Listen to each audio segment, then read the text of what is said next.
I was in the Army for 35 years. I retired in 2021.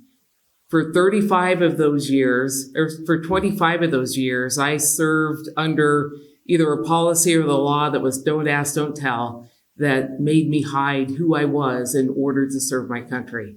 You know, when you're going through it, it's not that big a deal. I mean, you had to hide yourself, but you got to serve your country. You didn't think that much about it until 2004 when I met Tracy, who's now my wife. And, you know, when you meet your person, it gets kind of hard. And it was so much harder for me after I met Tracy because I wanted to tell everybody about her. And I still had to keep her in that compartment. I had to keep her a secret. There was no way that anybody could know about her. But things changed. And in 2011, I found myself in Afghanistan. And I also was there on the day that Don't Ask, Don't Tell was finally repealed. And I remember that I woke up that morning and everything was different. It just felt like the weight of the world lifted off of my shoulder. And I was walking down the street, Disney Drive, to the dining facility, just trying to catch somebody else's eye of having the same sort of day that I was having. And I got nothing. But you know, that's exactly as it should be. Because I had been there the day before doing my job, and we were going to be there tomorrow, just doing our job. But now I didn't have to worry about somebody discovering one of Tracy's cards in the care package that she so carefully sent me every week. When I got home, then because of repeal, we were able to start planning our marriage. We were going to get wed, even though the Army didn't recognize it, because that's just how we felt about each other. And we were married in March of 2012 at the cherry blossoms at Jefferson Memorial. And then it was only a month or two after that I got this notification that said that I had been selected for promotion to Brigadier General. Now, we'd been paying attention, and not everybody we knew the most senior person who had come out, in a sense, Ginger Wallace of the Air Force, was a colonel. And nobody was aware of anybody who had come out as a general. And so I got all these questions. When you get promoted, are you going to come out? What are you going to do? And Tracy and I just decided together, kind of from a leadership perspective, that if a brigadier general can't be honest about their life after repeal, what hope does a sergeant have?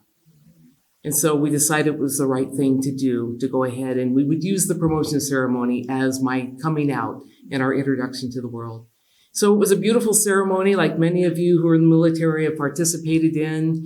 My father put the epaulet on one shoulder, removing the colonel, replace it with a star. Tracy did the other one. I got to give to an audience like this to give my thank you speech and to talk about everybody who had helped me get to that place and to thank the people who had helped put on the ceremony, all of those things.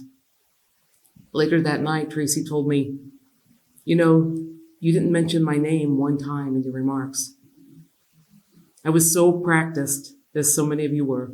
I was so practiced at not talking about my personal life that I didn't even see myself writing her out of those public remarks. And she did not get that thank you she so deserved. But our story is different than so many because I had a chance to serve as a general, later being promoted to major general for 10 years. And in that time, marriage was recognized by the federal government. And when that happened, I went to Tracy and I said, you know, now that you're official and you can be my dependent, then the official word for it, you know, we can live on an Army base. I'd never done that before because I couldn't take a chance of somebody knowing about my life. And she said, let's do it. And so we put ourselves on the housing list, and I'm a brigadier general, so we got to move to Fort Belvoir to General's Row with all of the big houses with your name on the step. And it was the most amazing thing. We were there in the house for a day, and lots of different feelings going on. We didn't know if we were going to be welcome. We didn't know what was going to happen on this base. We didn't know any other same-sex couple on the base. Of all the generals living up and down that street, I was the only woman, and I was there with a wife. And someone knocked on the door that afternoon, and we looked at each other, our internalized homophobia right there, going, already someone going to tell us that we don't belong. And it was our next door neighbor, an admiral. He'd brought over a plate of cookies from his wife, had his phone number in there, welcoming us to the neighborhood. It was exactly the interaction that thousands of military families have every single day on a military base. So our journey was on the shoulders of those hard things that so many who have spoken before me have gone through. And I lived in this beautiful time, Tracy and I, where we were able to thread that needle. And I would describe our experience as that we had the opportunity to be a military family that happened to be gay, rather than a gay family that happened to be military. Thank you.